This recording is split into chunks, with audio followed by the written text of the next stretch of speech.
is everyone's safety. This campaign is brought to you by BEFM 부산 영어방송. Welcome to Busan. Let me show you around.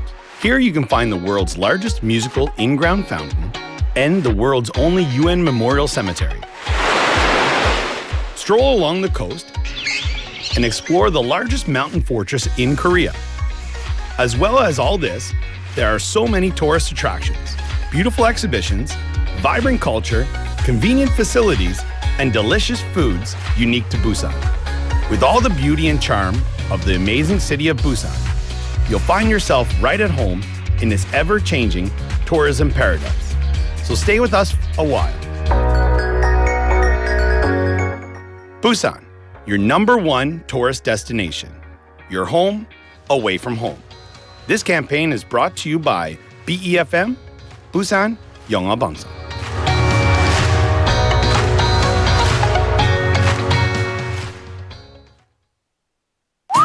김밥가게 박 사장님도, 문구점 김 사장님도, 우리 부산의 경제를 움직이는 사람들.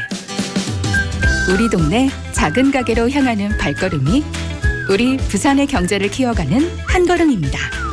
부산 방송광고 발전 협의회.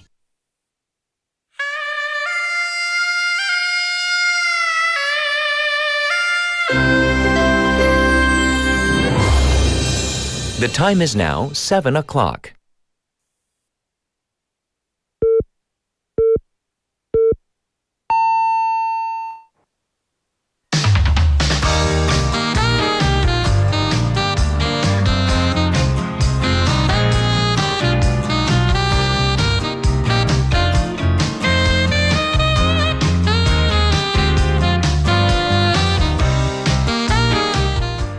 Today is a big day for South Korea and even more so Gyeongju. The Asia-Pacific Economic Cooperation or APEC Economic Leaders Week officially begins today and runs through Saturday. The buzz started building as the delegations and media from member countries began arriving and preparing over the weekend. As for the host city, Gyeongju, barricades, they lined the main streets at the ready for swift traffic control once the delegations arrive on site.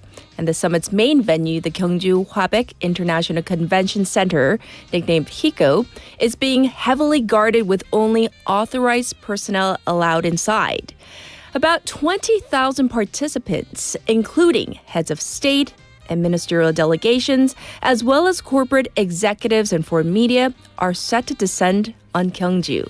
I'm Catherine. This is Morning Wave in Busan on Monday, October 27th on BEFM 부산 영어 방송.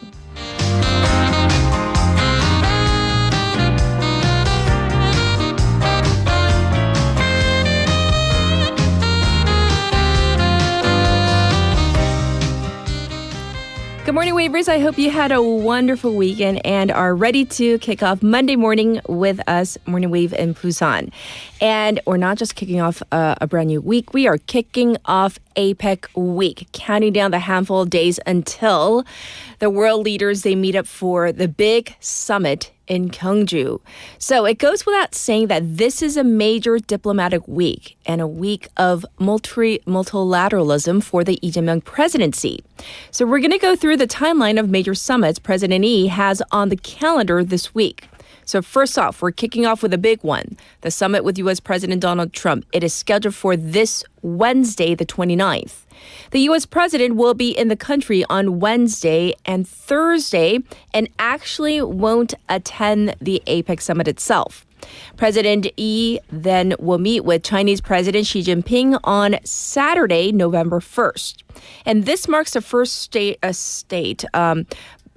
by a Chinese head of state in over a decade. So this is a first state visit in a real long time from the Chinese president, marking what could be a milestone moment for Seoul-Beijing relations. And in fact, this is the first time that a U.S. president and a Chinese president are holding state visits in a city other than Seoul. And while a specific location for these two summits has not been officially announced, National Security Advisor Lee Seung-nak said that they're going to take place in Gyeongju or in the vicinity of Gyeongju. So we'll get definitive word on that coming up real soon. And then to South Korea's neighbor, Japan. Japan's new Prime Minister, Sanae Takaichi.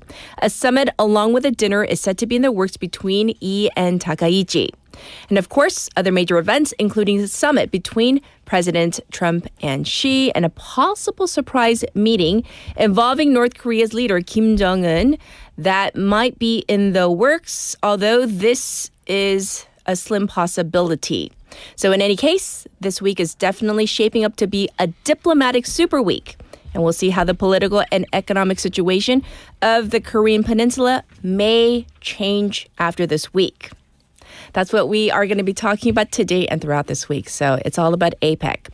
Text topic time. What is something, maybe a behavior you may consider or you consider to be really dangerous on the road?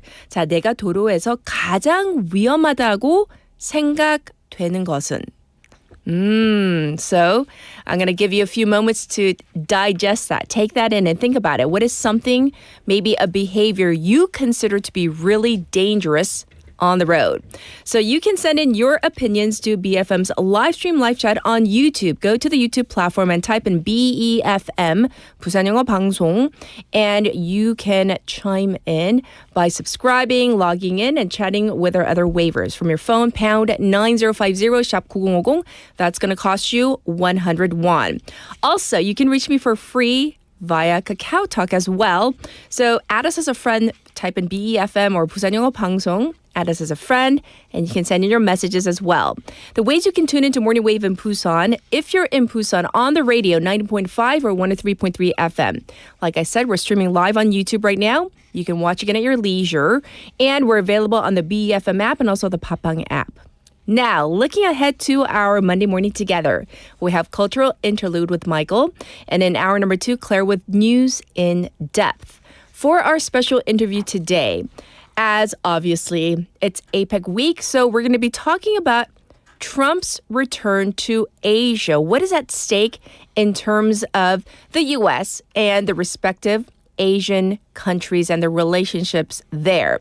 We're going to take a look with Professor Robert Kelly in hour number 2. I'll be back with news overview.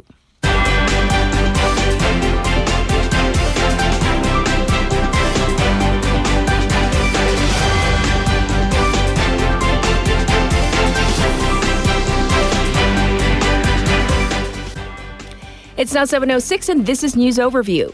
President Lee in Malaysia and to declare vision for Korea, ASEAN. President Lee Jae-myung arrived in Malaysia Sunday local time, where he will attend the ASEAN, also known as ASEAN Summit, and unveil his so-called CSP vision to boost cooperation with ASEAN countries.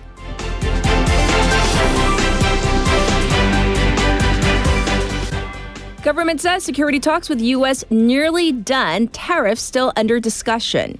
National Security Advisor Wee Sung-lak said that the government has largely wrapped up security talks with the U.S., with most of the paperwork completed, but the tariff talks are still ongoing.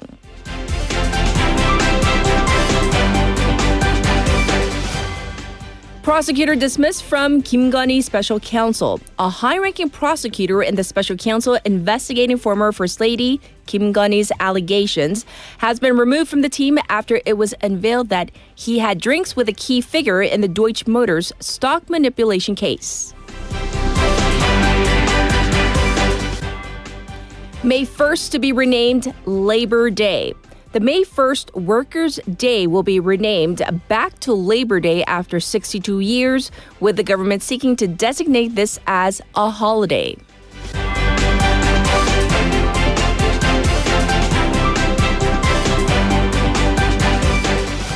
Two suspects arrested over Louvre theft. Two people have been arrested over the heist of precious crown jewels from the Louvre Museum in Paris.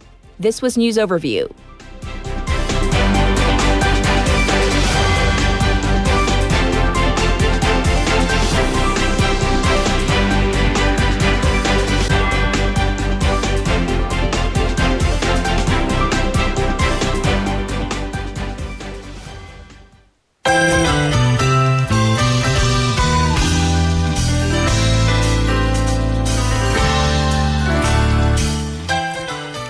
It's time for Now in Busan. We have Sejin in the studio. Let's say hi first. Good morning. Morning. Yes, I hope you had a good weekend. I had my friends coming over from Norway. Oh.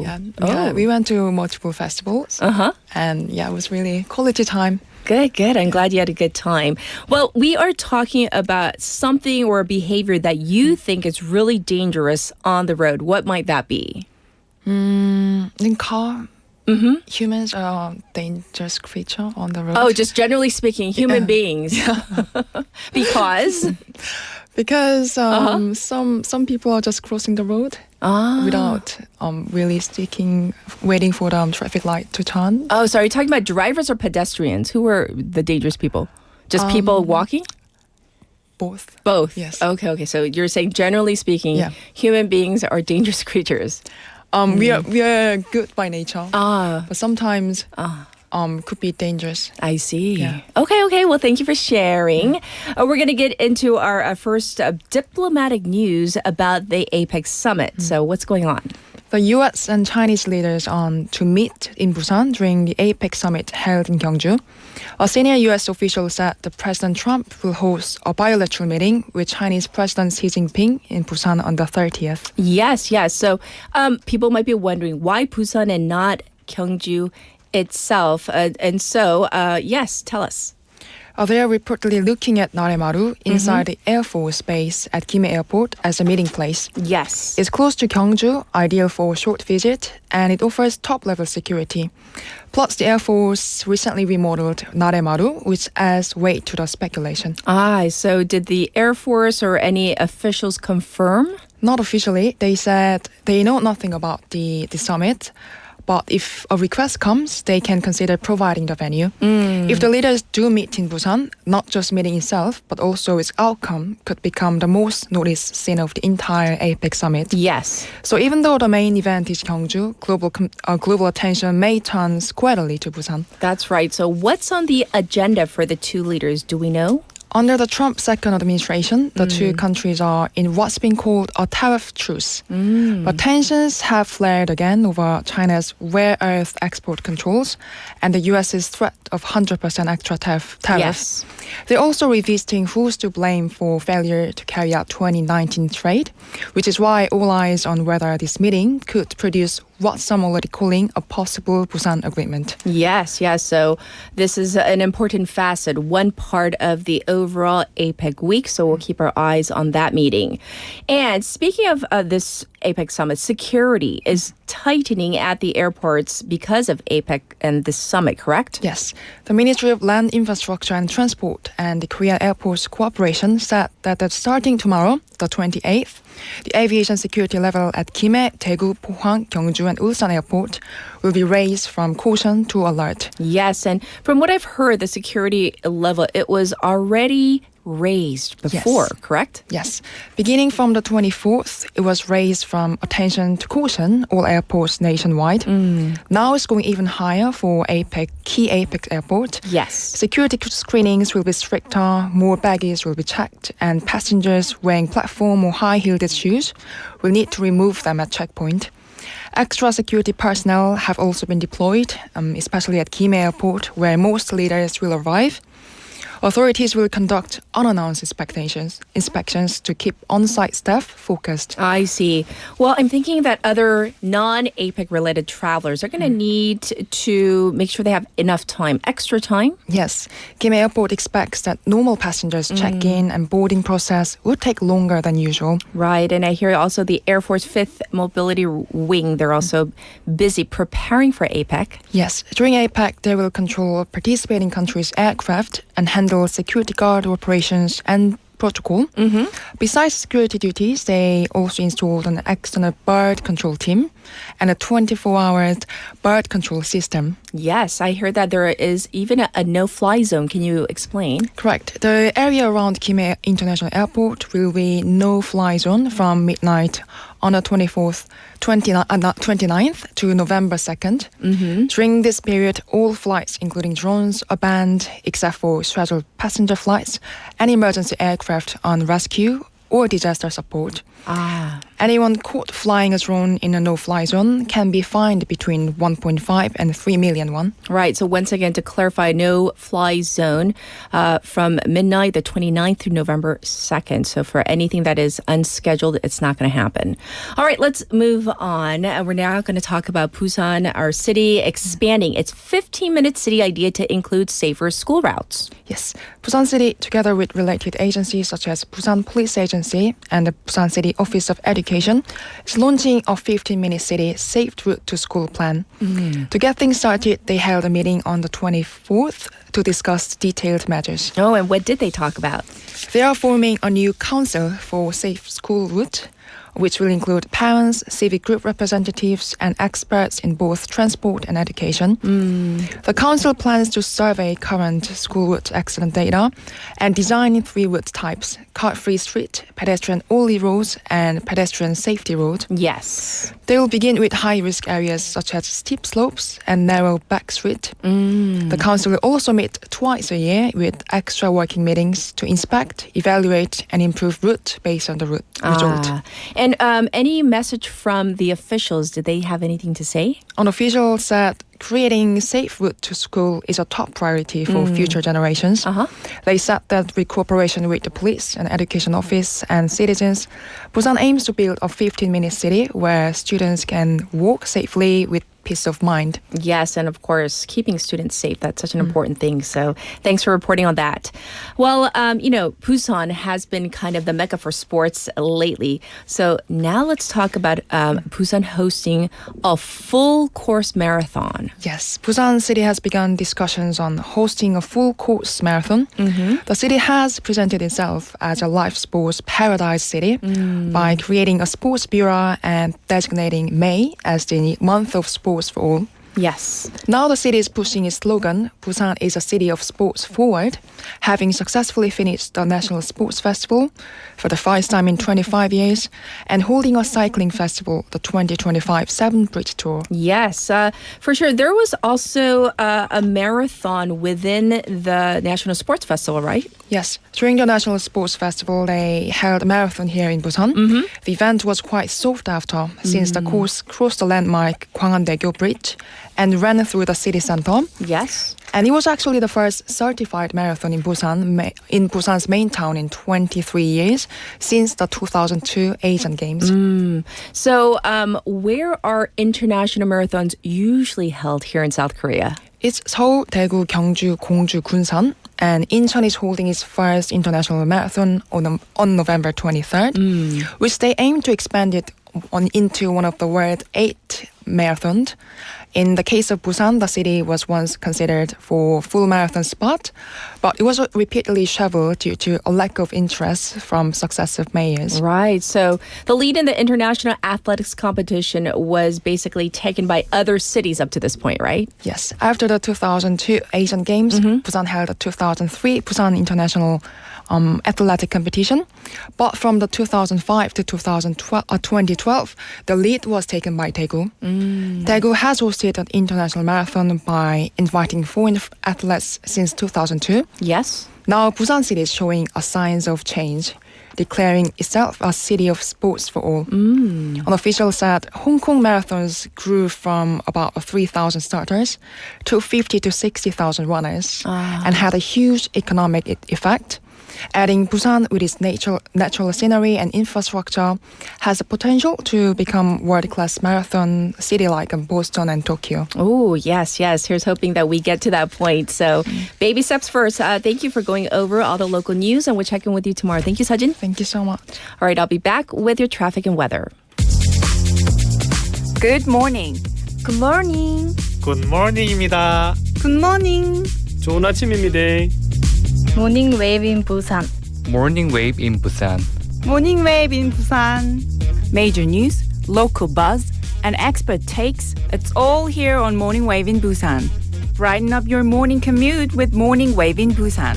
Morning wave in Busan.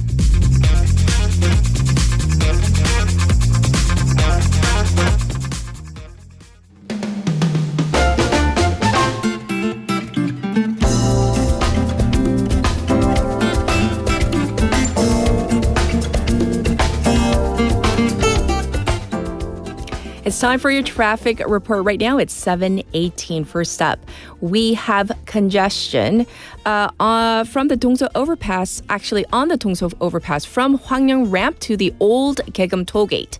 Also, we have traffic on Byeongno from Mangmi ramp to Wondong ramp.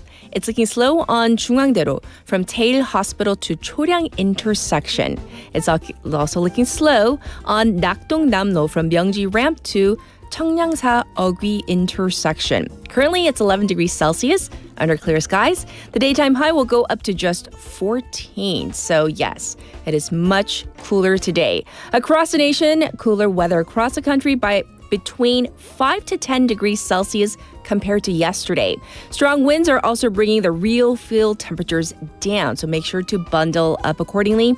There is a cold wave alert over parts of Gyeonggi, Gangwon, Chungbuk, and Gyeongbuk. This was your traffic and weather.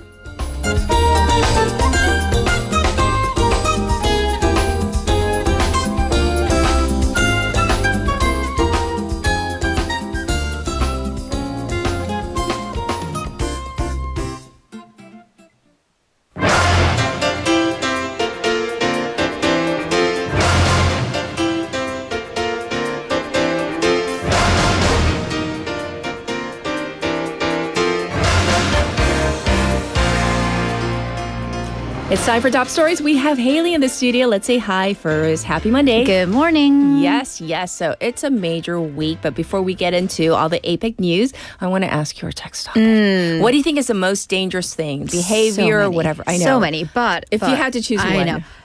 Motorcycles. Oh. Right, because they're not supposed to, but they do get on sidewalks. Indo. And that in, I believe, is for 사람 in for humans.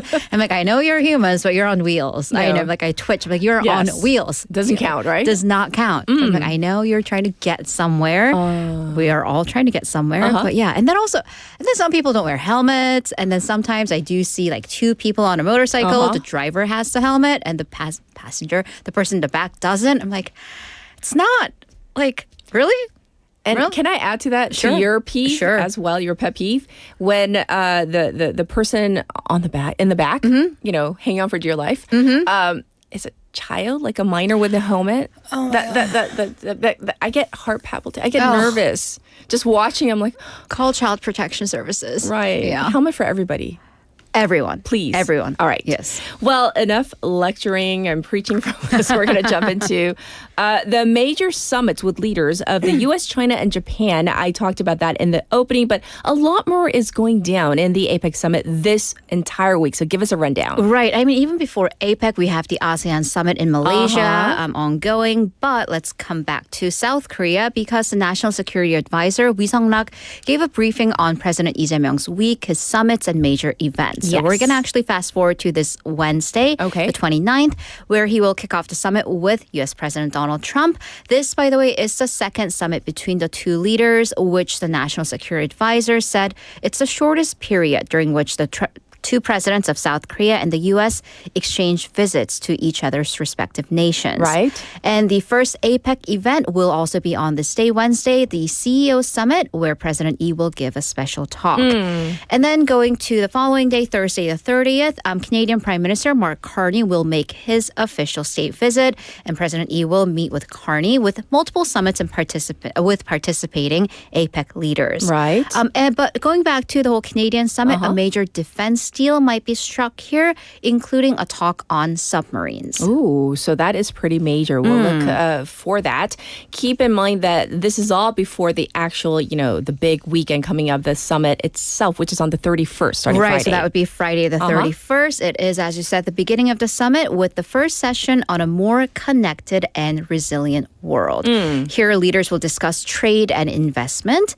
And then leaders from 21 leaders or economic leaders of APEC, member nations, will attend, along with special guest Crown Prince Khaled Abu Dhabi of the United Arab Emirates and the managing director of the International Monetary Fund, Kristalina Georgieva. Yes. The second session of the following day, will be on AI and demographic or population challenges. And then November 1st, so that would be Saturday, is the meeting with Chinese President Xi Jinping. And according to Lee Seong-rak, the two leaders will discuss ways to develop bilateral relationships along with some geopolitical issues which includes North Korea. Right. And then summit with Japanese Prime Minister Sanae Takaichi is in the works, scheduled to be determined. The final piece of the summit will be a potential Gyeongju declaration, potentially. The South Korean National Security Office said that a declaration has been in the works for a while, and although there are still some points of contention, details to work out, they are all trying to mediate these differences for a final declaration. That's right. So we have a busy week ahead, and I do want to discuss U.S. President Donald Trump's delegation a little bit, as whom he brings to Gyeongju, to South Korea, really could indicate what may be on the agenda. Right, so we are getting a clearer picture, of course, now. He has begun his Asia trip. Yes. According to the U.S. Treasury, Treasury Secretary Scott Bessent has been confirmed to accompany Donald Trump to now Malaysia, Japan, and then to South Korea. The State Department also confirming Secretary of State Marco Rubio's visit. Yes. He will attend the APEC summits in Gyeongju as a top diplomat. Rubio is also expected to meet with Foreign Minister of South Korea, Cho Hyun, and National Security Advisor, Wi Sung-rak. Also in the delegation is the U.S. Trade Representative, Jameson Greer. So all in all, we are seeing these top diplomatic and economic officials. Of course, the main goal will be the trade talk with China. Yes. Where for China's side, its Vice Premier He Lefeng of China will also meet with Bessent Greer, and they will be leading the talks as they have been. Again, of course, as Hajin mentioned, Busan could possibly be the site for the U.S.-China summit. So we'll have to see about that. Okay. But we're actually going to go to the Kim Jong-un of it all, the North Korea of it all, because according to American outlets, Trump, while en route on Air Force One, said that he would like to meet with Kim Jong-un, and Kim knows that he is headed in that direction, adding that Trump is 100% open to meeting the North Korean leader, re-emphasizing his close personal relationship with North Korea. Yes. So this is pretty major, and of course, we'll be following all the little details of this meetup possibly. But while we're on the topic of President Trump, let's parse through this comment he made on Air Force One about North Korea being quote unquote sort of nuclear power. Right. So this was in response to this question he received en route to Malaysia, and Trump said, quote, "I think they are sort of a nuclear power. They got a lot of nuclear weapons, I'll say that," unquote. So a little bit of background to this, because North Korean leader Kim Jong-un said that basically a precursor of him meeting Trump would be that U.S. stops pursuing what Kim calls its absurd demand for North Korea to give up its nuclear weapons. Here's the issue of a U.S. president saying that North Korea, whether it be sort of or not, a nuclear power is the United States has always maintained the official position of denuclearization for the Korean Peninsula. So this could be read as at least some sort of a recognition of North Korea as an official nuclear power. So again, then that kind of throws every single diplomatic position into question. Indeed. So what about South Korea? How did South Korea respond to this? Kind of trying to do damage control to that end. The South Korean presidential office said that they see this comment as a mention of the fact that North Korea's made advancements in its nuclear capability. I see. The South Korean office also added that the two countries, meaning South Korea and the U.S., are working closely with the joint goal of the denuclearization of the Korean Peninsula. Right.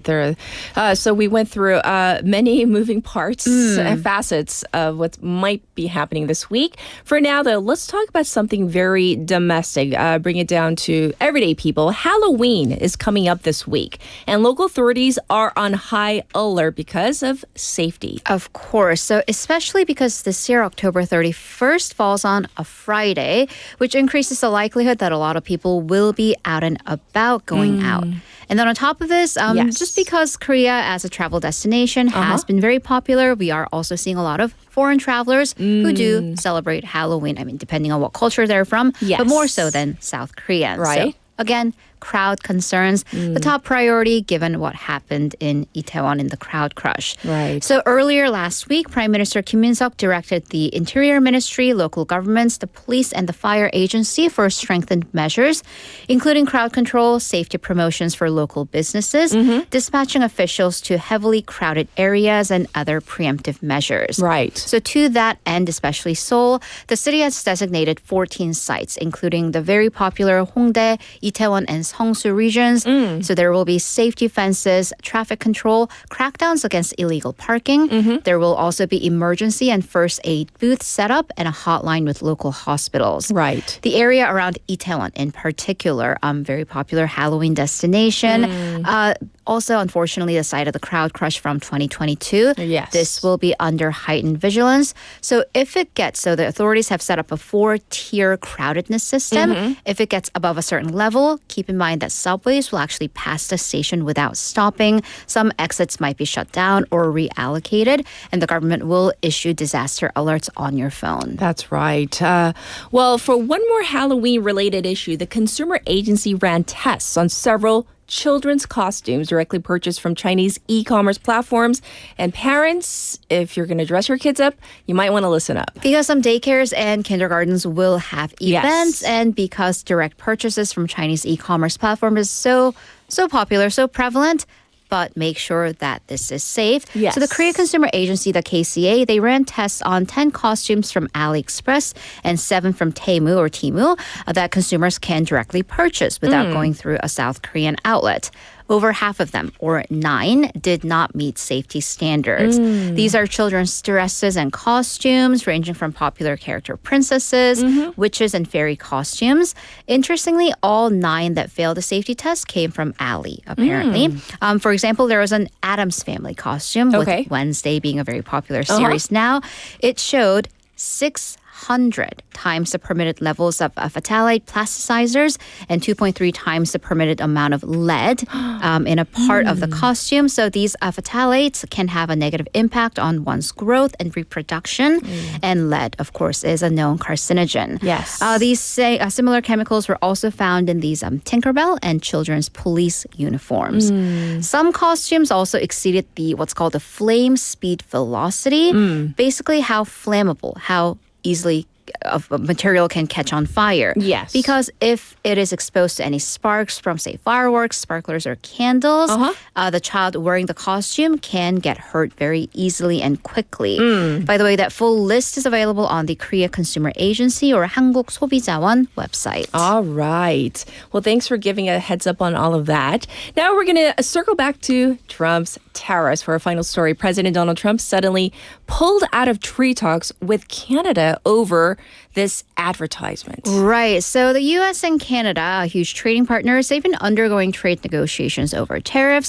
However, on Saturday local time, President Trump suddenly announced that he is stopping the talks and raising tariffs on Canada by 10%. Yes. This is on top of the 35% tariff that he raised from previous 25%. So reason, an advertisement, as you said, an anti-tariff advertisement put on by the Ontario local government featuring Ronald Reagan. Ronald Reagan. That Ronald Reagan. Oh. So this ad had clips of former president, conservative icon, if you will, Ronald Reagan's support for free trade from a radio address back in 1987. So the thing is, though, the Ontario government pulled this clip, but the Ronald Reagan Foundation, which is charged with preserving the former president's legacy, they even criticized the advertisement for using selective audio, so picking and choosing, saying that it misrepresented Reagan's address and didn't have permission to use it. President Trump, on his part, he criticized the ad of being a fraud. On social media, he accused Canada of attempting to manipulate an upcoming U.S. Supreme Court case on tariffs. So Ontario Premier Doug Ford said that the province will suspend its U.S. ad campaign starting Monday. But it's unclear if this will be effective because Trump then later said that the ad should have been pulled down earlier. I see. So tacking on an extra 10 on top of the already high 35. Well, there you have it. The top stories for hour number 1. We'll check in with you in hour number 2. Thank you, Haley. See you in a bit. All right. We're due for our first song break, so here it is. This is Antifreeze by 백예린. 우린 오래전부터 어쩔 수 없는 거였어 우주 속을 홀로 떠돌며 많이 외로워하다가 어느 순간 태양과 달이 겹치게 될 때면 모든 것을 이해할 수 있을 거야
없겠지만 그 사랑을 기다려줄 그런 사람을 찾는 거야 긴 세월에 변하지 않은 그런 사랑은 없겠지만 그 사랑을 기다려줄 그런 사람을 찾는 거야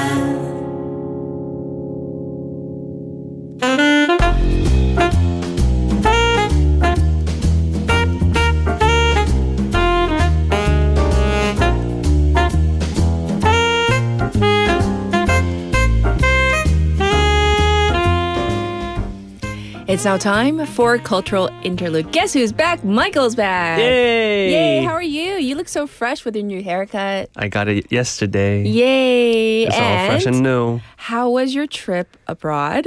Yes. For those who don't know what I've been up to, I went to Thailand last week, so I wasn't able to make it to the studio. Oh, but it was a business trip. It wasn't. It like was. A I wasn't vacation. like on a holiday or anything. I Yes. was there as a part of this game show, and there is one indie game developer from Busan who I've been doing music for. Yes. And it's amazing news. I mean, they made it to the game show. They were Yes. invited to come over, and I was part of the team going over. Yay. And yeah, saying hi to the people there. It was Yes. amazing. It was actually my first trip to Southeast Asia. Oh, really? Yeah. Oh, did you get, Thai massage? Because that's yes, what I mean. did. Everybody when you go to Yeah, Thailand. Thai massage, of course. Yes. I got the taste of the food, which was amazing. Yes. But it was still hot over there. Oh, super 진짜요? hot. Yeah. It was like 푸팟. But I still don't know how to pronounce this properly.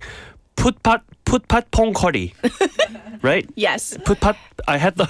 Did you have pad thai? I had the pad thai. Yeah, Yes, pad thai. yes, yes. And the 푸팟 퐁커리. 되게 puber, 되게. I don't know. Like every time I try to say this, I mean, like I don't know, it doesn't work. Right. I try my best. I'm not trying to make We fun of appreciate it. anything. No, Yeah, I'm just saying. We love Thailand. I just want to be thorough and Yes. clear and precise. Yes. Indeed. So, people mention, new haircut due to 미나님. 감사합니다. 미나님. 오늘은 조금 자랑할 수 있어요. 제 뒷탄 괜찮습니다 오늘. 괜찮아요. 네네네. All right, text topic. Yes. We're talking about behaviors you think are the most dangerous on the road. 자, 내가 도로에서 가장 위험하다고 생각하는 것은 뭘까요? I would say cell phones, like looking at cell phones while you're driving, So right? bad. That is so bad. That's one of the worst. Yes. I've seen a lot of people do it actually, and it's not okay. I mean, but if I could share you a little bit of my personal experience, I mean, thinking about stuff while you're driving is also bad for you. Yes. I mean, it's very hard to Yes. draw borders, but I've gotten into a lot of accidents. While what? I was just thinking about stuff, like just 멍 때리는 거? thoughts. No, not 멍 때리는 거 아니에요. It's just, You were distracted by your thoughts? I was distracted by my Oh, own no. thoughts, and then I ran into a car and it was all my fault. You know, that would happen from time to time. You rear-ended somebody because you were like lost in your thoughts, concentrating on something else? 제가 MBTI 얘기를 하면 네. 제가 극단적인 N이에요, N. And N stands for, I don't know, like thinking out loud. Like they love to think. They love to fall into this 망상, imagination and all that. And that's a kind of a problem for me. So that's why I don't drive anymore because I don't deserve it. Please don't. For everybody's sake. Your sake, for the other driver's sake. No. Not anymore. But no. of course, this is really important. to be 대중교통이 safe. 최고입니다. 네. 네, Yeah, 네. All right, let's jump into cultural interlude. What do you have for us today? Yeah. So today I want to talk about this city that we live in, Busan, yes. where art, culture, and community spirit recently came together in a very special way.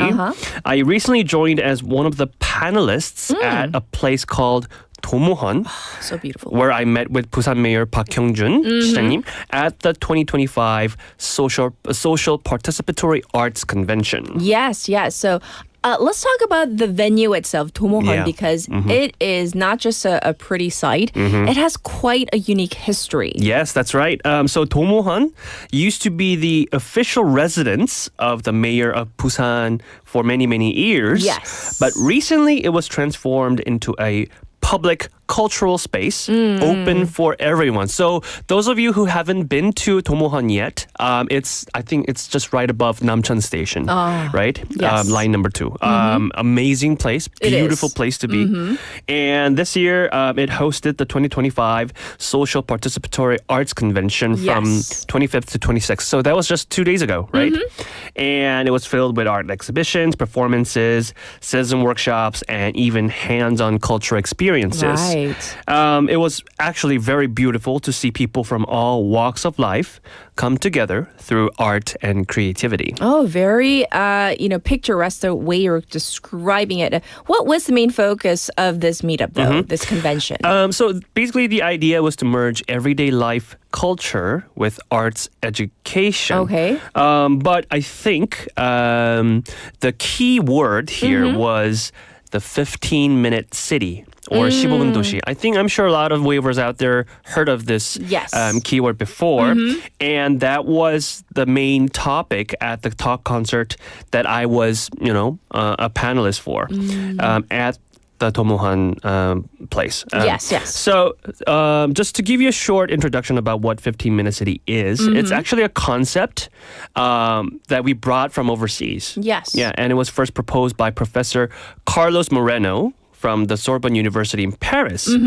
So simply put, it means that all essential services like schools, parks, healthcare, and even cultural spaces should be accessible within 15 minutes from your home. Right, which is why our city, it's one of our initiatives trying to be more human-centered, right? Yes, definitely. To city living. So how is Busan applying this idea? Yeah, Busan city government is actively exploring it, and they've been exploring it for a while. Yes. And in fact, Mayor Park invited Professor Moreno earlier this year for a policy dialogue on how to make Busan a 15-minute city. Here's actually a thought that I wanted to ask you, Catherine, or the waivers out there. Sure. I mean, when it comes to the question of 15-minute city, I think it's very relatable to the city of Busan. But when it comes to like the cities in America, right? Do you think this concept is as easily applicable for there? I mean, because you talk about going to the mall. Yes. In the States, and usually it takes about 15 to 20 minutes by car? And you know what? The thing is, everything is so spread out. Unless you're living in a very, very, very metropolitan city, like let's say on the East Coast, like Manhattan. Yeah, New York, right? But even so, with the congestion and the crowds and throngs of people, to have everything at your fingertips within a 15-minute radius, that's really difficult, I think. It is, right? Yeah. So that really got me to think because in European cities, this might work because the city design and everything, yes. People are used to walking. Right. And they have a great public transportation system. But that's what you said right now? Yeah. That is so key.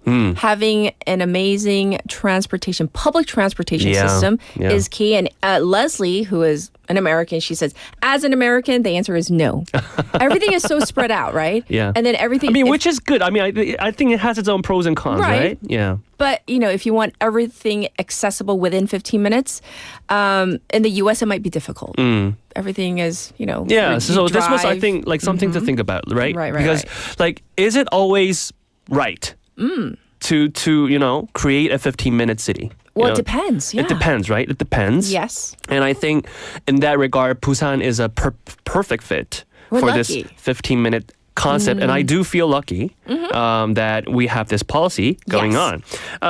So, from a cultural and artistic perspective, as a panelist for the talk show, I shared several projects that are already moving in that direction. And one of them is coming up pretty soon. One of them is the Busan 1 Month Festival, which begins November 1st and runs for an entire month. So just in a couple of days. So it's coming up real soon, this Saturday. tell us about this Yeah. Busan 1 month festival. What exactly is this? Yeah, so the festival involves around 60 to 70 cafes, coffee shops, and small performance venues across Busan. Okay. 소공연장들과 커피숍들 네. 위주로. So each space will host live performances by local musicians and artists. The idea is to create a citywide network of mini stages, 소공연장, so that no matter where you live, you're only 15 minutes away from a performance or an artistic event. Right. So, of course, 60 or 70 venues might sound like a lot, but we're just getting started. Because I'm sure there are a lot more than that when it comes to the number of cafes and, small concert venues throughout the city. The long-term goal is to have hundreds of participating spaces all over Busan. Yeah.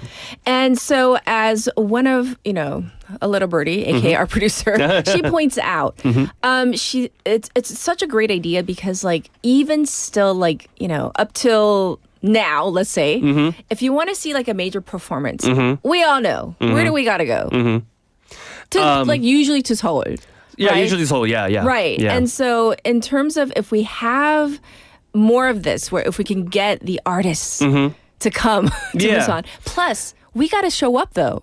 We can't just be like, oh, come and perform and nobody shows up. Then they're not going to want to come back. And I think that's a very important thing that you mentioned just now. It's it has to come both ways, right? Yes. It's not just about having the venues ready, but it's also for the audience to be able to come and see this show, And it comes both ways.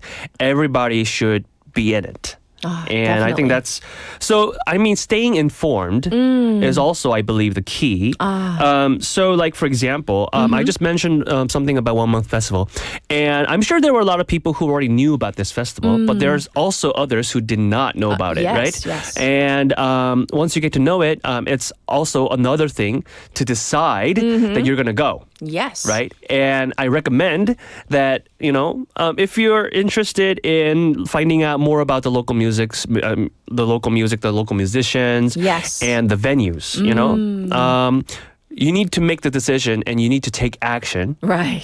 To go. Yes, and to look things up, that's why you have the internet and your smartphone. Definitely. To look things up and see, where's it going to take place? Where can I go? Who should I go with, right? Yes, exactly.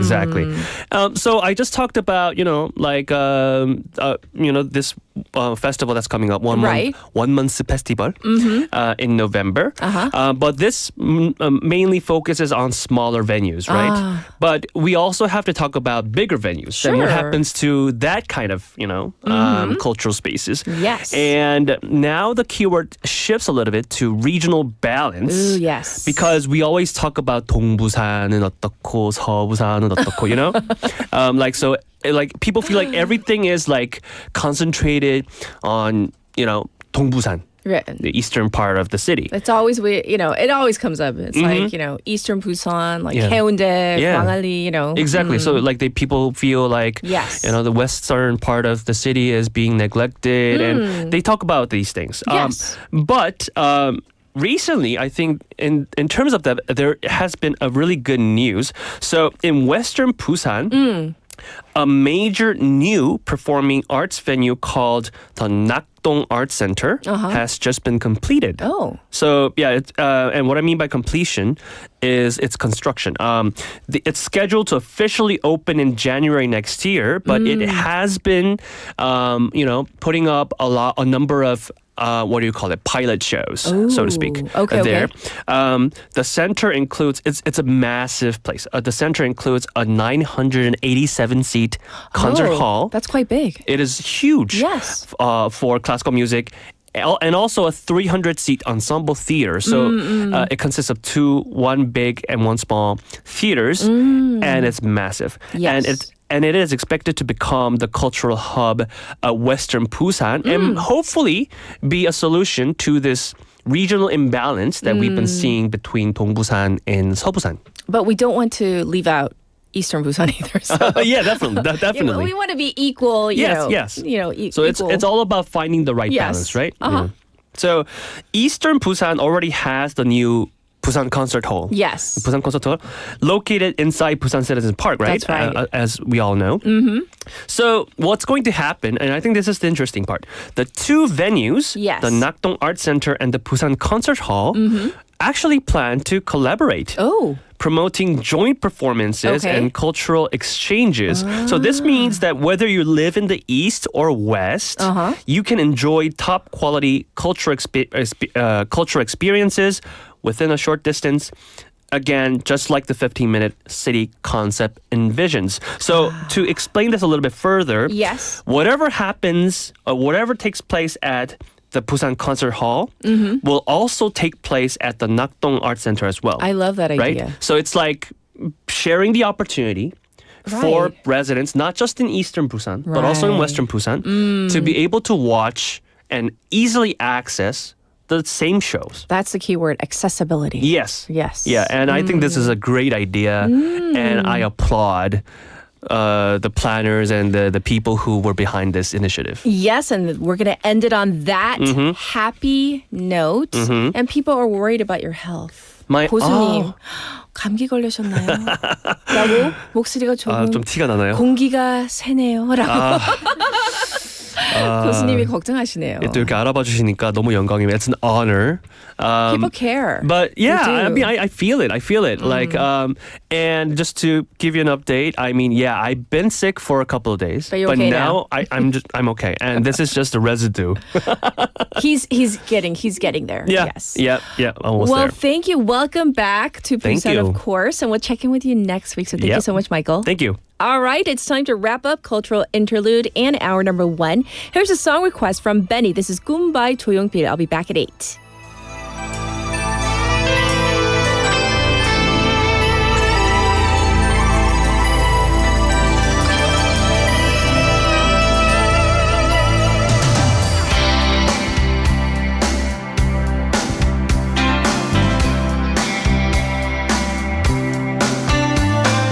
화려한 도시를 그리며 찾아왔네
FM 부산 영어 방송. 랜드로버의 모든 것이 한 곳에 전시장과 서비스 센터가 만나 랜드로버 부산 센텀 컴플렉스 센터로 더 새로워졌습니다. 신차 상담에서 애프터 서비스까지 원스톱 서비스를 만나다. 랜드로버 공식 리테일러 HS 효성 프리미어 모터스. 한국전쟁 당시 우리를 먼저 도운 에티오피아 6천여 명의 군인들은 자신들의 월급을 모아 부모 잃은 아이들을 위해 고아원이라는 고아원도 세워주었습니다. 그러나 지금 에티오피아는 위기에 처해 있습니다. 끊이지 않는 내전과 기후재난으로 대부분의 의료시설은 파괴되었고 의약품도 부족해 간단히 치료할 수 있는 질병으로 사망에 이르는 상황입니다. 바로 지금이 우리가 에티오피아의 진 빚을 갚을 때입니다. 지금 전화해주세요. 후원 문의 080-982-0119 국제구조위원회. 기업체 사장님들 아직도 직영으로 식당 운영하고 계십니까? 위탁급식과 도시락 전문 기업 더 좋은 푸드에 맡겨보십시오. 운영비 절감 효과 확실합니다. 식대는 협의 후 맞춰드립니다. 지역 부산 경남. 문의 전화 051-784-0877. 혹시 지금 운전 중이신가요? 어린이 교통사고 피해자 수는 지난 3년 평균 약 9만 명. 특히 어린이 보호구역 안전 기준이 강화된 이후에도 어린이 보호구역 내 사고는 지속적으로 발생하고 있습니다. 스쿨존에서는 반드시 시속 30km 이하 서행, 스쿨존 내 불법 주정차 금지, 차량 출발 전 앞뒤 좌우 살피는 습관으로 어린이가 안전한 도시를 만듭니다. 참, 운전 중 휴대전화 사용은 모두에게 위험합니다. 우리 모두를 위한 교통안전, 나부터 실천하면 모두가 안전해집니다. 어린이가 안전하게 뛰어놀 수 있는 부산. 아이 키우기 좋은 도시는 우리 모두의 미래이자 희망입니다. 이 캠페인은 어린이가 안전한 부산을 만드는 은행, BNK 부산은행과 함께합니다.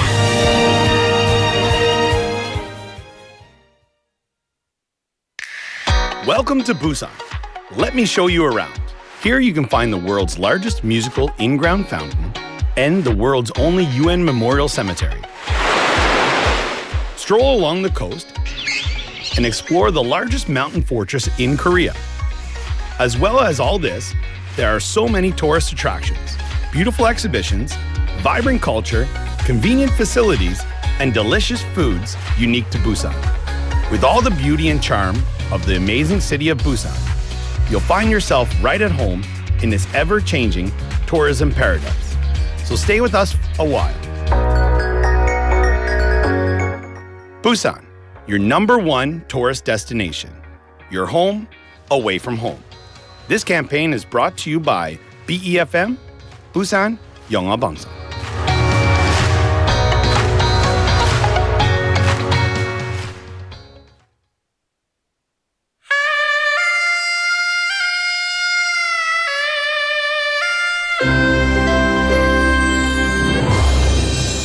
The time is now 8 o'clock.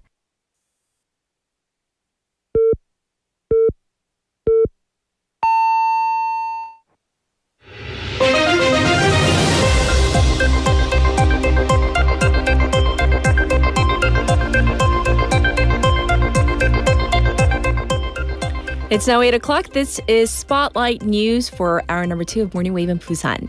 President Lee in Malaysia to declare vision for Korea and ASEAN. President Lee Jae-myung arrived in Malaysia Sunday local time, where he will attend the ASEAN summit and unveil his so-called CSP vision to boost cooperation with ASEAN countries, short for Contributor, Springboard, and Partner. For peace and security, the CSP vision seeks to expand upon the comprehensive strategic partnership that South Korea and ASEAN established last year. He will also hold multiple bilateral summits, including with Cambodian Prime Minister Hun Manet, where they will discuss joint responses to online scams, among other issues.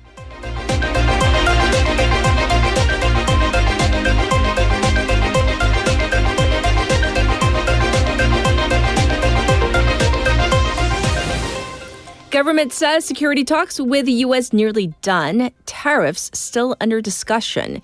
National Security Advisor Wi Sung-lak said that the government has largely wrapped up security talks with the U.S., with most of the paperwork completed, but that tariff talks are still ongoing. Wi said that while negotiators were working hard, it is unclear whether a deal will be reached during the Asia-Pacific Economic Cooperation or APEC summit. In the meantime, U.S. President Donald Trump earlier told reporters that a trade deal with South Korea was pretty close to being finalized, adding that if South Korea is ready to finalize the deal, so is he.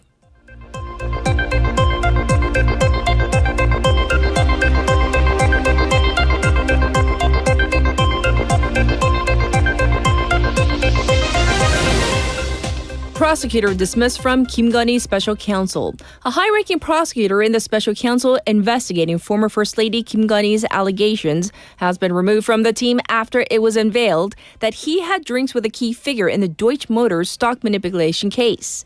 The prosecutor, Han Mun-hyuk, had been in charge of the stock manipulation case within the Min Jung-gi special counsel, but will return to his post with the prosecution starting today. The Supreme Prosecution has launched an audit against Han for failing to disclose his social history to the special counsel.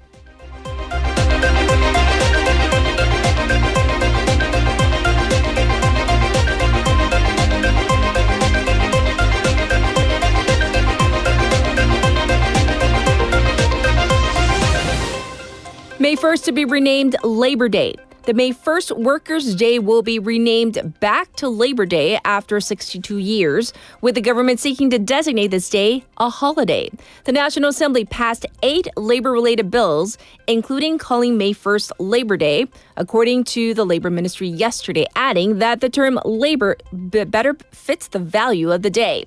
The ministry also said that it will work with the relevant agencies and support parliamentary discussions to get Labor Day designated as an official holiday.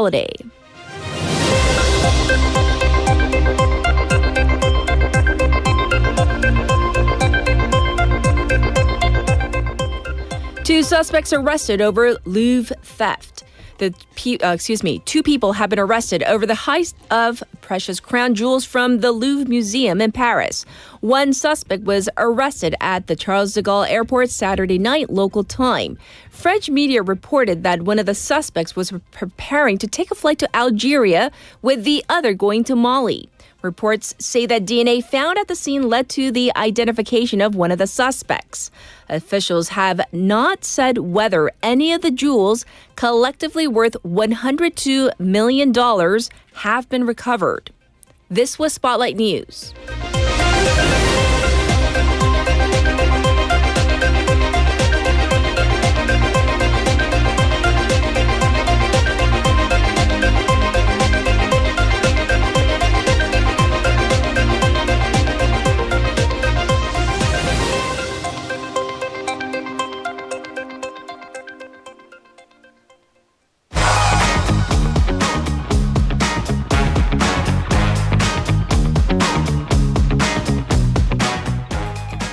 It's time for Waggle Waggle. Haley's back. Good morning again. Yes. For our first Waggle story, this is a sad one. A mom is in critical condition after protecting her daughter from an electric scooter accident. We need the details. Right, and I am surprised that no one mentioned e-scooters, 전동킥보드, as a risky, dangerous road issue, because definitely is both for riders and people who get into accidents. Right. So a terrible accident happened last week or a couple weeks ago that destroyed a family of 4. So this mom and dad took their youngest daughter, 2 kids, on a walk with their oldest daughter on a birthday errand with her aunt. Okay. So they had gotten the youngest daughter, some cotton candy, and they were walking on a sidewalk.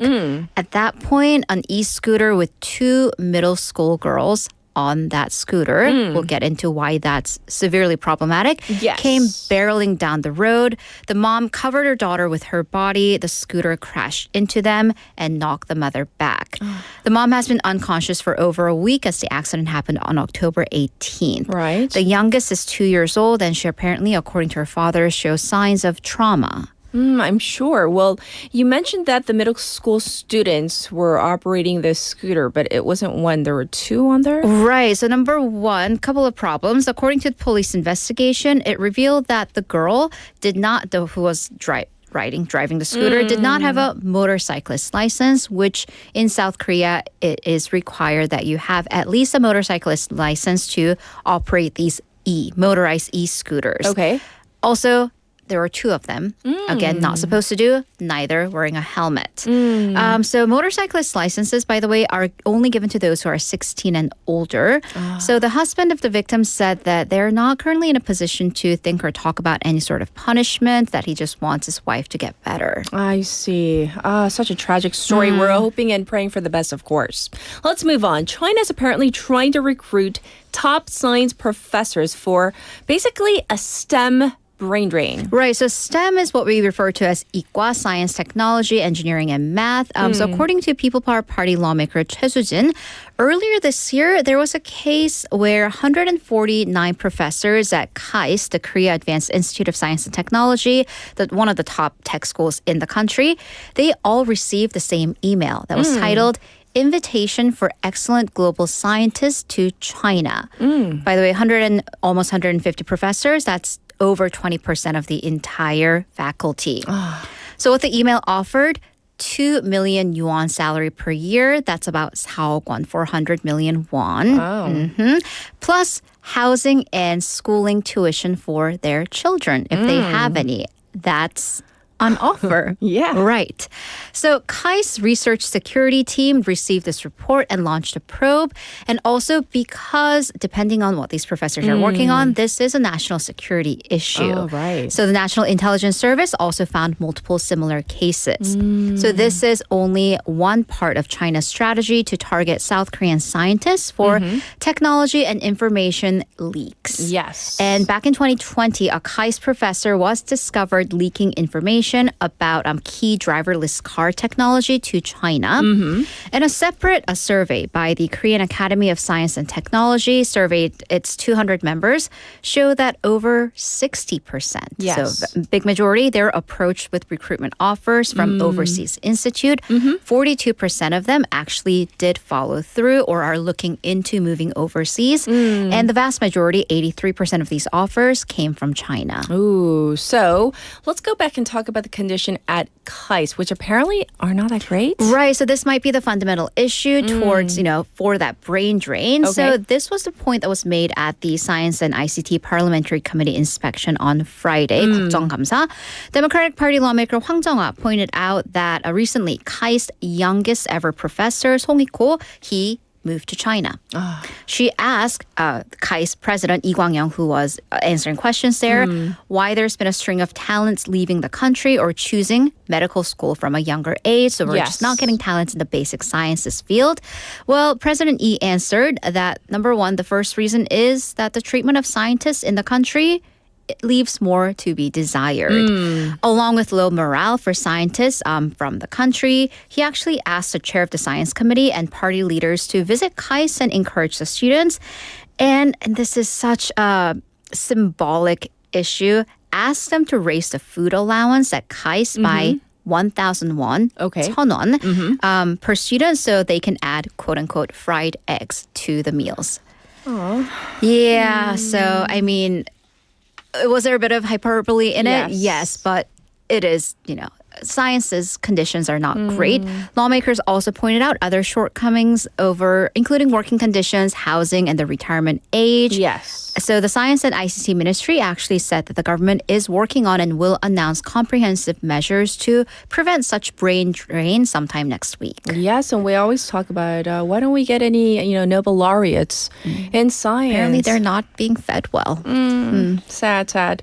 Well, for now, we're going to go to Washington, D.C., where a former White House aide has said that there is a plan for a third Trump term. And this has been the lingering question on the political back burner for some time. So MAGA podcaster and former West Wing advisor Steve Bannon suggested in a recent interview that there is a plan for Donald Trump to attempt to, well, essentially defy the Constitution as it stands and try to run for office again in 2028. Yes. So this was an interview with The Economist on Thursday local time. Bannon said that Trump, quote, is going to be president in 2028, and people are just going to have to get accommodated with this idea, adding that there are many different alternatives to doing this, saying that a plan will be revealed at an appropriate time. Yes. Well, Steve Bannon is not officially with the White House now. So do we have any other statements? So he's a private citizen, Yes. although he does have ties to the White House. So Okay. Trump has alluded to this multiple times, often in a joking, offhanded manner, but still, it's a loaded statement. Yes. Right. And here's the thing, though. This would be highly unconstitutional under the Constitution's 22nd Amendment. Forbids a president from seeking office for more than 2 4-year terms. Doesn't matter if these are back-to-back or separated, as Trump's is. Yes. Trump himself has flip-flopped on the issue. Back in May, he said he wasn't considering running again, but said that to the best of his knowledge, he's not allowed to do so. Right. Right. That's how we read the Constitution. Yes. For our final story, we're often told that it's not a good idea to date in the workplace. But apparently this study may show otherwise. Well, I don't know. Depending on how you read into it. So, Wavers, I want to get your opinion on 사내 연애, right? Your workplace romances. Have you been party to one? Have you been a third party? Have you seen? I always, when She gets so excited. Once you've been married happily for so long, it's like you can only live vicariously through others, right? So, But do people notice? I don't Because know. there's a saying, like even the copy in Korea, even the copier knows that you two are dating. In any case, dating your boss, which is an HR issue. You have to report it, don't you? At I least mean, in the depending on the States. company Yeah. culture, but I don't know also here in depending on Korea. how public Right. or private your You want- relationship. I don't know. But dating Yes. your boss can lead to a raise, break up, get a pay cut, or risk a pay cut. So this is not in Korea. It's a U.S. National Bureau of Economics Research, NBER, working paper. But they observed data on couples living together in Finland. In Finland. In Finland. Okay. So they found that while entering a relationship with the manager, so your boss, this resulted in a 6% boost in your wage for the subordinate. But then you break up with your boss. And what happens? 18% drop in earnings. And I'm hearing like a very audible gasp. 18%. So 6% plus 18% minus. So is it worth it? Do the math. So, and this isn't in the short term. It's not just like, oh, it's a couple months or like maybe a year. These negative consequences of dating and breaking up with the manager follow the employee for roughly 4 years. After the breakup? After the breakup. And this wasn't just about the wage cut because, okay, let's face it. Do you want to work with your ex-boyfriend? No. Sorry. That was a whole new word. No. Okay, No. that was many more syllables than what usually no Yes. has. And here's the thing, though. Yes. If you are kind of chaste or ex-girlfriend to get away from your ex, you're probably not going to really take your time to get a different job and really go through the interviews, really see if you're a good fit for the next company. Okay. Less likely to make these strategic career moves to move to a different company. Well, yeah. what's really interesting was that this apparently didn't just affect the couple. Right. And we're not just talking about like the office tea and the office gossip, but it had negative impacts on other couples and other people, in the workplace because there was a 6% point decline in retention of other workers. So 이직률. We're talking about there's 6% more likelihood that other people in your office, they're going to transfer jobs. I wonder why. Because if, even if say the subordinate who got the raise did so on merit, it's not going to seem that way. He or she Appearances. just got that raise or promotion because of their personal life. So other workers are likely to have grievances. Well, I'm not going to work here because I can't, sleep with the boss. Yes. Yeah, exactly. So Yes. that's the thing. So, as the saying goes, don't, where you eat. Don't where you eat. Got it. Yeah. Well, we're going to end it on that note. All the woggly news. Last one was a doozy, but we're going to call it a wrap. We'll check in with you tomorrow. Thank you, Haley. See you tomorrow. All right. Now it's time for your updated traffic and weather.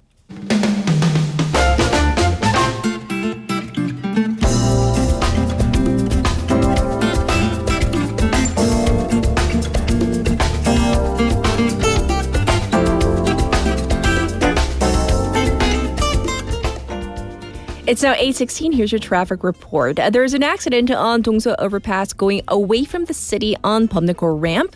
Please be aware of this. The top portion of Gwangan Bridge, it is congested right now.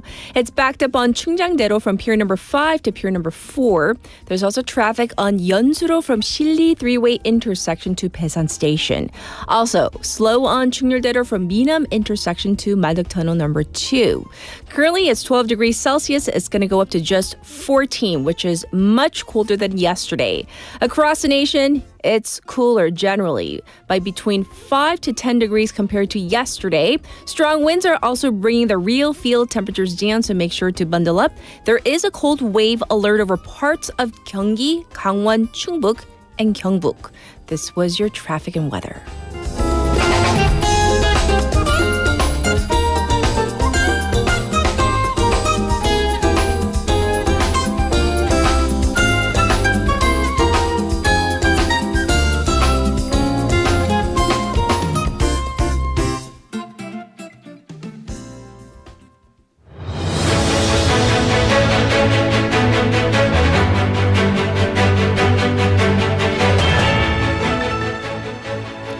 It's time for your special interview on this Monday morning. So, U.S. President Donald Trump has kicked off his first trip to Asia since beginning his second term. After stops in Malaysia and Japan, where he is set to meet the new Prime Minister of Japan, Sanae Takaichi, the spotlight will turn to South Korea.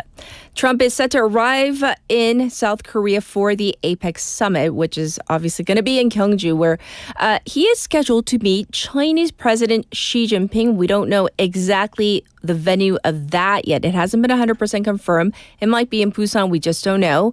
So this is a highly anticipated encounter that could set the tone for U.S. and China relations in the months ahead. So to explore what this visit means overall, what's on the table for trade, diplomacy, and regional security, we have invited Professor Robert Kelly, a professor in the Department of Political Science at Busan National University, to join us again. Hi, Professor. How are you doing? Hi, thank you for having me. Good morning. Yes. So let's begin with the big picture. What is the overall significance of U.S. President Donald Trump's trip to Asia in this second term? Sure. I think the big story is going to be whether or not Trump meets Xi Jinping. I mean, China and the United States are obviously the world's two largest economies. The trade war has sort of really come out of nowhere this year and sort of cast not just the U.S.-China relationship into some doubt, but also sort of global trade rules generally, again, given the size of the two economies. And so the fact that Xi and Trump would have a sit down, perhaps they can end the trade war or get some kind of restraint or reduction of the tariffs, I think that would help everybody sort of across the board. If that happens, I think that would really be the big takeaway from this event. It's possible also that Donald Trump might meet Kim Jong-un. That could help if it's better than was last time in 2018. I think the APEC summit itself, though, I don't know, maybe the Koreans can sort of pull a decent statement out of all the different participants, but I don't know, there's something like 25 countries showing up. It's hard to get that many countries to agree on anything that's really meaningful. So my guess is the final statement, the Gyeongju Declaration, will be kind of blasé. But I don't know, it depends. It depends how hard the Ministry of Foreign Affairs is working behind the scenes. Maybe they can get something really meaningful, but that's actually usually rare. It's the bilaterals that are more important. Yes. And right now, we're going to talk about Malaysia, where the ASEAN or ASEAN Summit kicked off on the 26th local time. Do we know what the key agendas being discussed at the summit were, what the main negotiation priorities might be for the participating countries at this time?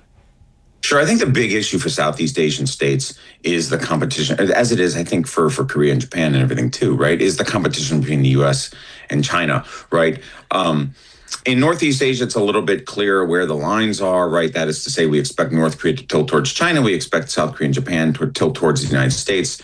Everybody's trying to sort of avoid that kind of a Cold War bloc-style competition, but that's much more likely here. In Southeast Asia, it's much clearer that the parties mostly want to be neutral or avoid this, right? They all want to continue to trade with both the U.S. and China because development is their primary concern. Think about places like Indonesia and Malaysia, right? These are countries that just don't want to get sucked into a Sino-U.S. competition, right? They certainly don't want to become, sort of a locus for, something like, like the Vietnam War, except this time between China and the United States. And so I think that's what really the goal is, right? Is they want to sort of protect sovereignty. They want to continue to have this trade relationship, which has powered their development for the last 40 years. And they want to really avoid the geopolitical tangle, which is only getting worse. Yes. And now jumping to Japan, where Trump is meeting Prime Minister Sanae Takaichi for the first time since she took office.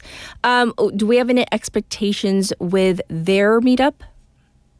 Again, I think a lot of this is about the trade issue. I mean, geopolitics is always in the background, right? I mean, Japan is right next door to China. China's sort of obviously sort of the biggest threat right now to Japanese security the next 30 years or so, right? I mean, it's a big deal for Japan, more so than it is here. I find that kind of surprising.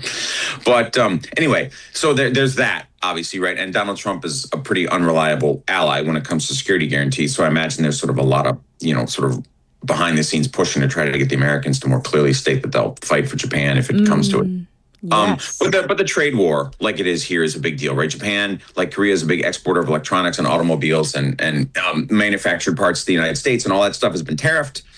Trump wants these big sort of investment deals in order to get the tariffs reduced and stuff. That's been controversial here as in Japan. So I presume that the debates are probably fairly similar to what they are here. Interesting. Well, if we talk about what's to come here in Korea, Donald Trump, the president of the U.S., is set to meet with Korean President Lee Jae-myung on the 29th, from what the information we have. So what key issues should we be on the watch for, both regarding maybe the agenda and also is it going to be, once again, about the trade? Is that always going to be in the backdrop?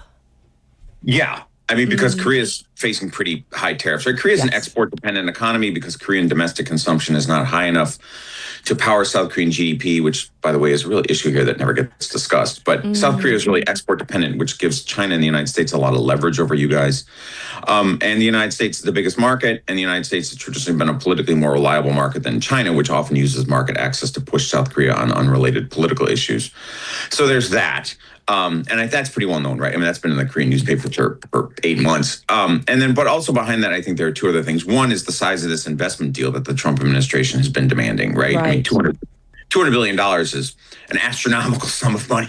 I'm just sort of shocked at what the Trump people are demanding.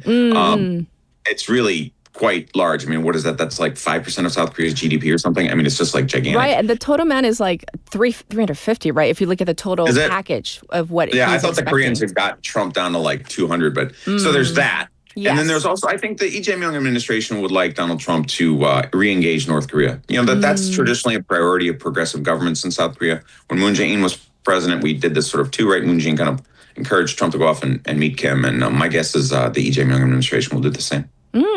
So in terms of this possible meetup with North Korean leader Kim Jong-un, what do you think is, I guess, the get for President Trump? Why might he be pushing for this meeting? Is it for his own diplomatic, prowess to show that he, is able to get a meeting with Kim Jong-un and something might become of it?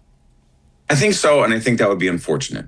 Because that is what the meeting with Vladimir Putin back in August in Alaska turned out to be, right? It was this big thing and the red carpet and the Russians flying into this U.S. base and everything. And it turned out to be a nothing burger, right? I mean, we got no movement on Ukraine at all, right? And Trump doesn't seem to grasp that the U.S. presidency carries with it a kind of symbolic capital that can be bestowed, if you will, or sort of granted to, particularly to dictators who really want it, right? If you're a dictator of a really illegitimate, unrepresentative regime like Russia or North Korea, meeting the American president is a really big deal. And, it's not so much if you're like a South Korean president where you're elected and whatever. And so, if you're a dictator, if the Americans shouldn't sort of extend those kinds of, I would argue, the Americans shouldn't extend that kind of privilege to a dictator unless we're going to get something for it. And Trump did that both with Kim Jong-un. He got nothing really serious back in 2018. And he hasn't gotten much from Vladimir Putin either, even though he's been sort of flattering and cajoling Putin for 8 months. So I don't know. I mean, my sense is that Trump is just going to sort of do it the way he did last time. He'll just kind of get off the plane and shake his hand and whatever, and they'll take some pictures. But, you know, a diplomatic breakthrough with North Korea on stuff we really care about, like nuclear weapons, would take a lot of work and a lot of bureaucratic, you know, sort of groundwork before, you know, it doesn't just happen, right? We learned that in 2018, that, you know, shaking his hand isn't enough. And I just don't know if Trump has done that. I have no sense that the U.S. bureaucracy has actually prepared some kind of deal. So it looks like it's just going to be another handshake event. Going back to this meeting between Trump and Xi, which, you know, everybody's going to be focusing on, during the meeting, trade and tariffs are obviously going to be, you know, at least there in the backdrop, if not being spoken about up front. So what kind of tone might we expect from the respective sides? Because, you know, in the media, we see this, you know, playing up like, oh, now, what was it? Like, it was going up and down, 50% tariff. I don't even, I don't even know what the number is. Nobody even knows anymore. Yes, who knows, right? Right, nobody knows. It kind of depends on Trump's mood, which is terrible, by the way. My guess is that Donald Trump will strike a pretty conciliatory tone. The United States is still pretty. I mean, that's not like Trump, but Trump is sort of difficult and bullying when it comes to small countries where the United States has a lot of leverage, like Canada, right, where he yells at the Canadians all the time. But, you know, China is a much bigger player. China has a lot of other options. China also, right now at least, has something like 80 or 90% of the world's working rare earth stocks, which has become a big, big deal. Now, there are rare earths elsewhere in the world, so people are kind of freaking out that we have to get them from China. That's not true. It can be developed elsewhere. But right now, China has the most developed stocks, right, in terms of the mining. And so that gives China, so you know about this, right? So that gives China some unique leverage over the United States, which I think Donald Trump has learned about in the last couple of weeks, which is why he kind of backed off some of his more outrageous comments last month. So my guess is that Trump will be a little bit more conciliatory, probably because he's being heavily pressured by the U.S. business community that, you know, we still need the Chinese market. China also finances a lot of American debt. So my guess is that Trump will be conciliatory. And Xi will too, right? I mean, Xi, of course, is much better behaved in public than Trump is. Well, as we head to our final question for you, Professor, if we talk and look at this from a broader perspective, what might the implications be for whether it's Trump's, you know, meetups for the ASEAN summit, going to Japan, and then coming to Korea. So obviously it's his, you know, second Asia tour. So what might be the broader implications of all of these visits and summits?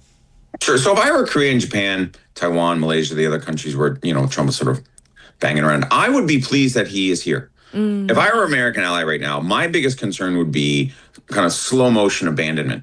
It's pretty clear that Donald Trump's most important priorities are domestic. Donald Trump really wants to pursue this kind of like red on blue civil conflict, right? Putting troops in the cities in California and all that. Trump doesn't really care about foreign policy very much. You can see that in the way he approaches Ukraine, where he's very sort of like capricious and he doesn't really seem to care very much that we help the Ukrainians, even though they're sort of victims of this terrible assault.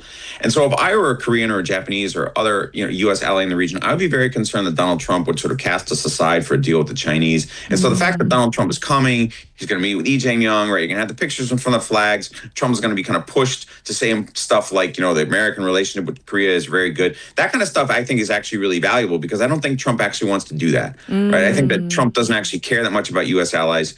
You know, he's kind of sees them as targets for predation, right? He's asking Korea for all this money. So the fact that you can get Donald Trump on the record saying things like, we stand together with our allies, I think that's actually kind of a big win. I know that seems just like rhetoric, and Donald, you know, Joe Biden would have said that it was no big deal. But getting that out of Donald Trump, I think, is pretty important because I don't think that's Trump's own personal beliefs. I think he doesn't care about U.S. allies very much. Well, thank you so much for your take, your expertise and opinions on all of these matters, and we'll see what lies ahead for this week. Thank you so much, Professor. Thank you. Take care. This was Professor Robert Kelly, and we talked at length regarding Trump's trip to Asia, his first in his second term. So yes, we'll see what happens when he lands in Korea. All right, we are going to take a song break. Here it is. This is 일주일째 by YB Band. 아침에 눈을 떴을 때 너를 길을 걷다 멍하니 너를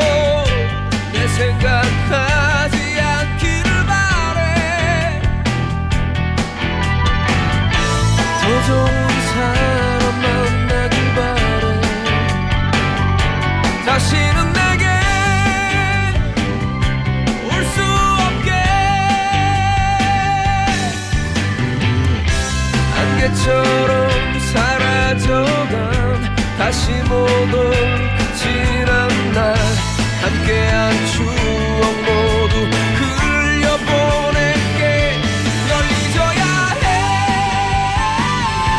힘들어도 널 지워야 해 기억 속에서 네가 떠난 후에 난 죽을 것 같이 아파도 두 번 다시 울지 않을게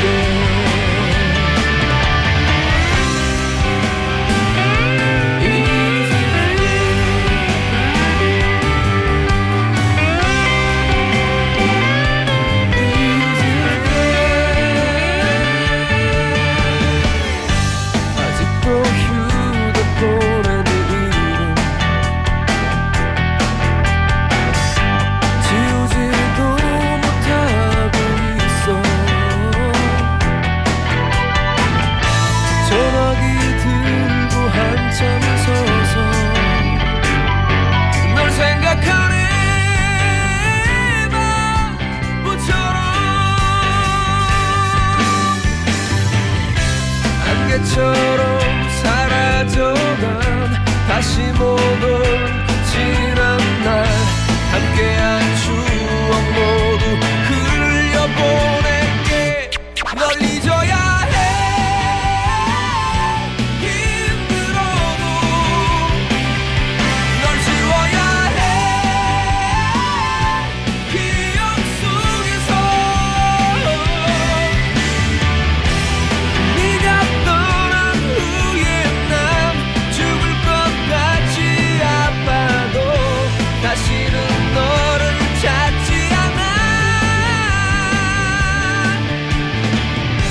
아침에 눈을 떴을 때 너를 아직도 길을 걷다 멍하는 너를 지금은 내 곁에 없는 너를 그리워하네 바보처럼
It's time for News in Depth. We have our BFM newscaster, Claire, in the studio. Good morning. Good morning. I hope you had a good weekend. I did. Yes, yes. With a nice weather. Not like this morning. I am so enjoying this fall weather. However, today is much colder than Yes, yesterday, right? yes, So for people who have not heard the weather forecast, nor Wear jackets. layer up. All right, we're going to jump into our first story. So I hear that we're going to begin with, I guess, some domestic news, and it's all about real estate reform. So let us know what's going on. Yes, the Korean government is moving ahead on two major fronts in real estate, a long-term tax reform and a short-term market crackdown. Both aim to stabilize housing prices, obviously, but in very different ways. Yes, so let's start with the reform side first. Right. The Ministry of Economy and Finance has formed a new task force with the Interior and Land and Transport Ministers to redesign the country's property tax system from the ground up. How homes are bought, owned and eventually passed on. Yes. The goal is to create a fairer, more predictable structure that encourages movement in the market while reducing speculation. Yes, so they're planning to basically rebalance the whole equation. Exactly. The main idea is to lighten transaction taxes, such as acquisition and transfer duties, and strengthen ownership taxes like property and comprehensive real estate tax. Officials say that would it discourage speculative holding while giving average homeowners more flexibility to move. Yes, and this comes as elections approach. Oh, yes. And that's what makes it sensitive. Yes. Top officials Kim Yong-bum and Gu Yun-chul have both hinted at higher holding tax rates, but the ruling party leadership quickly said nothing's been decided. With local elections in June next year, 2026, few lawmakers want to risk a tax controversy before the vote. Yes, and so, we still have some big questions that are on the table, though. Two in particular. First, whether to extend the temporary suspension of capital gains tax surcharges on multi-home owners set to expire next May. Sure. Second, whether to raise the fair market value ratio now at 60%, which determines how much of a property's assessed value is taxed. Raising that ratio would align tax assessments more closely with market prices, but increase annual bills for expensive homes. Yes, and the inheritance tax, which is always a hot topic, that's back in the mix too. Oh, yes. President Lee Jae-myung has renewed his pledge to raise inheritance tax deductions from 500 million to 800 million for individuals and 500 million to 1 billion won for spouses, arguing that the old thresholds no longer reflect today's property values. Yes. Critics call it a potential tax break for the rich, since only about 5 to 6% of estates actually pay the tax. But supporters say many middle-class families now fell into that group because of soaring land prices. Yes, indeed. So while reform talks continue, the government is also tightening enforcement on the ground, correct? Indeed. Alongside the policy debate, the Land Infrastructure and Transport Ministry has launched a large-scale investigation to curb illegal and speculative activity in the Seoul metropolitan area. Following the October 15 real estate measures, the entire city of Seoul and 12 districts in Gyeonggi province, including Dongtan in Hwasong and Guri City, have been designated as regulated zones or land transaction permit areas. Yes. Officials say they're intensifying inspections to block market distorting behavior. So will this mean more on-site checks? Exactly. Investigators are reviewing September-October property fillings for false contract dates, fake reporting, and unapproved deals made after the permit zones were announced on October 20th. Yes. They're also checking whether buyers are fulfilling the 2-year resident requirement that comes with those zones. That's right. Well, what about financial irregularities? So that's a big part of it. Authorities are tracing funding sources to catch cases where buyers use corporate loans or business funds for private real estate purchases, which is illegal. Yes. The Financial Services Commission and Financial Supervisory Service are auditing those loans, while the National Tax Service is focusing on disguised family gifts when parents funnel money to children under the label of loans. Oh, and apparently they've already caught several of these kinds of cases. Well, they have. Yes. The ministry earlier probed into March-April Seoul transactions, uncovered 317 suspected violations, including 234 cases of hidden gifting or excessive related party borrowing, 92 false reporting cases, and 47 instances of misusing business operation loans. Okay. One buyer purchased an apartment worth 5.45 billion won using 3.17 billion won borrowed from a company he owned. Oh. Another used a 2.3 billion billion won business loan intended for corporate operations to buy a private residence. The case was referred to financial regulators. I see. So it seems the ministry is tightening the rules around these funding disclosures too, though. Yes, buyers will soon need to list all lending institutions, loan types, and amounts in their funding declaration forms, with business loans added as a separate category. The aim is to close loopholes and ensure every one of financing can be traced. Yes. So we're going to leave that story there for now. And thank you for going over all the details of this. So now our second story, we're going to talk about the aftermath of the recent National Information Resources Service fire in Daejeon. This is something that disrupted online systems across several ministries. And it's still ongoing because they haven't recovered everything. The government has now released its first estimate of the total damage. That's right. According to Representative Cha Kyu-gun of the Rebuilding Korea Party, the blaze at the National Information Resources Services, or NIRS, has caused losses estimated at 9.545 billion won, roughly 9.5 billion won, or about $7 million US. Yes. The figure covers 7 central government ministries and 54 information systems that have been officially assessed so far.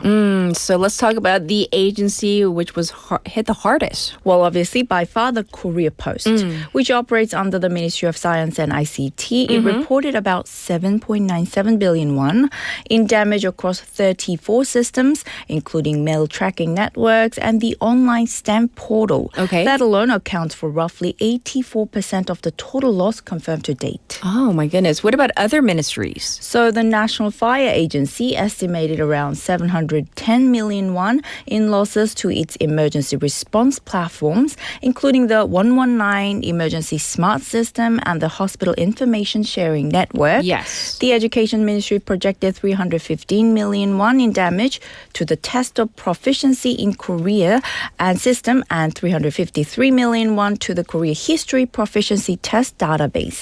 The Prime Minister's office put its losses at 98 million won, covering 7 platforms such as the Anti-Terror Center website and the Government Performance Evaluation Portal. So those are some of the major players, but some smaller agencies were affected by this data fire too. Yes, they are. The National Data Agency reported losses of 67 million won, the Ministry of Culture, Sports and Tourism about 28 million won, and the Nuclear Safety and Security Commission around 9 million won. Altogether, 16 government bodies have confirmed at least some degree of system disruption. Yes, but for many systems, the financial impact is still unknown. That's right. As of October 23rd, officials had identified 302 affected systems, but losses could not yet be calculated for 248 of them. Representative Cha Kyu-gun warned that the final figure could easily exceed 10 billion won once every ministry completes its assessment. Yes. He urged the government to focus on rapid recovery and stronger fire prevention and backup data safeguards for national information infrastructure. Right, and so this is a reminder once again of how dependent government services have become on a single data hub and how one incident can really ripple through so many systems. Exactly. Experts say the fire underscores the need for redundant data center and separate disaster recovery facilities so essential online services can continue even in emergencies. Yes. For now, restoration work is ongoing and full recovery is expected to take several more months as investigators continue looking into the cause of the blaze. Yes. So thank you for going over the details of that, the data fire. All right, let's move on to our third story. So, we have 2 major developments from Southeast Asia. First, East Timor joining ASEAN. And there's a renewed ceasefire between Thailand and Cambodia aimed at lasting peace along their borders. So let's tackle these stories. Yes, that's right. As the ASEAN summit in Kuala Lumpur, East Timor officially became the bloc's 11th member, marking ASEAN's first expansion since 1999. Yes. Prime Minister Hanana Guzmao called it a dream realized, describing the moment as a symbol of resilience, determination, and hope. Yes. He said it represents a new era of cooperation for his young nation, once isolated, now standing alongside its regional partners. Right, and it's been a long journey for this tiny island nation. Oh, yes. East Timor applied for membership in 2011, gained observer status in 2022, and finally met all requirements this year. It now joins a market of 680 million people and a combined GDP of $3.8 trillion. Yes. Malaysian Prime Minister Anwar Ibrahim, who chairs ASEAN, said the session completes the ASEAN family, calling it proof that Southeast Asia can remain united even amid shifting global power dynamics. Right. So what does this mean for East Timor, or it's also known officially as Timor-Leste? So what does this mean for this country? It will be a major opportunity for trade, investment, and education, crucial for a nation still rebuilding after decades of conflict. As we all know, about 42% of its 1.4 million citizens live below the poverty line, and nearly two-thirds are under 30, making youth employment and skills training key national goals. That's right. And we also do want to focus on what's happening or what happened with Thailand and Cambodia. I mean, we've been reporting on our program, Morning Wave in Busan, how there have been tensions and flare-ups and violence between the two sides. So this summit also featured a peace breakthrough between the two ASEAN neighbors, correct? Yes. Thailand and Cambodia signed an expanded border ceasefire witnessed by U.S. President Donald Trump, who helped broker the original truce earlier this year. Yes. The Kuala Lumpur Peace Accord called for the release of 18 Cambodian soldiers, withdrawal of heavy weapons, and an ASEAN observer team to ensure compliance. Yes. Thai Prime Minister Anutin Chanwinakul said it could build the foundation for lasting peace, while Cambodian leader Hun Manet called it a historic affirmation that peace is always possible. Yes. So this was pretty major. So once again, going back to the whole, East Timor or Timor-Leste becoming a new member, full-fledged member of ASEAN, and also peace along the border of these two neighboring countries. Pretty major news coming out of ASEAN, right? Yes, that's right. At home, the focus is on stronger systems and transparency. Abroad, on inclusion and cooperation. Together, they remind us how resilience can drive both policy and progress. Indeed. Well, we're going to call it a wrap for the in-depth news. So take care, and we'll check in with you next week. Thank you, Claire. See you next week. Thank you. Bye. All right. Well, today we went over a lot of issues, but the main focus, obviously, on, the APEC summit. So the week itself, it actually begins today, and then with the actual summit on the 31st going into November 1st, Friday and Saturday. What that means is the delegations of people who have to do the prep work, many of them are already here, and they're coming in through Kim International Airport. Not all, but most of them. So what does this mean? It means that there are going to be longer lines. There might be delays at the airport. So if you're heading anywhere, if you're flying back, make sure that you check ahead of time. You might need to leave a little earlier than thought because there are safety protocols in place.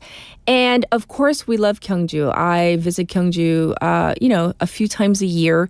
But this week, going into this coming weekend, it's going to be really, really congested. Just to give you a heads up, because there's so many events going on, and the delegations, the state leaders are going to be all converging of course, Gyeongju. And we will have our eyes out to see whether any of the bilateral summits happen in Busan. We'll report the latest to you. It is time to wrap things up. Our show is produced by Cho Ye-ji. We have our assistant producer, Kang Hee-jin. Our writers, Haley Seo, Soo Kim. I'm your host, Catherine. I'll be back tomorrow.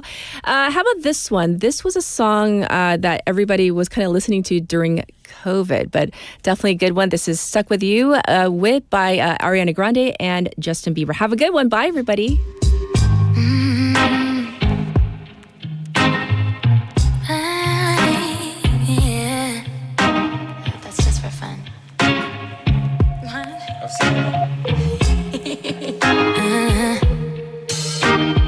I'm not one to stick around. One strike and you're out, baby. Don't don't care if I sound crazy, but you never let me down. No, no, that's why when the sun's up, I'm staying, still laying in your bed saying, ooh, ooh, ooh, ooh. Got all this time on our hands, might as well cancel our plans. Yeah. I could stay here for a lifetime. So lock the door and throw out the key. Can't fight this no more. It's just you and me, and there's nothing I can do. I'm stuck with you, stuck with you, stuck with you. So go ahead and drive me insane, baby. Run your mouth. I still wouldn't change being stuck with you, stuck with you, stuck with you. I'm stuck with you, stuck with you, stuck with you, baby. There's nowhere we need to be. No, no, no. I'ma get to know you better. Kinda hope we're here forever. There's nobody on these streets. If you told me that the world's ending, ain't no other way that I can spend it. Oh, oh, oh, oh. Got all this time in my hands. Might as well cancel our plans. I could stay here forever. So lock the door and throw out the key. Can't fight this no more. It's just you and me, and there's nothing I can do. I'm stuck with you, stuck with you, stuck with you. So go ahead and drive me insane, baby. Run your mouth. I still wouldn't trade being stuck with you, stuck with you, stuck with you. I'm stuck with you, stuck with you, stuck with you. Whoa, baby, come take all my time. Go on, make me lose my mind.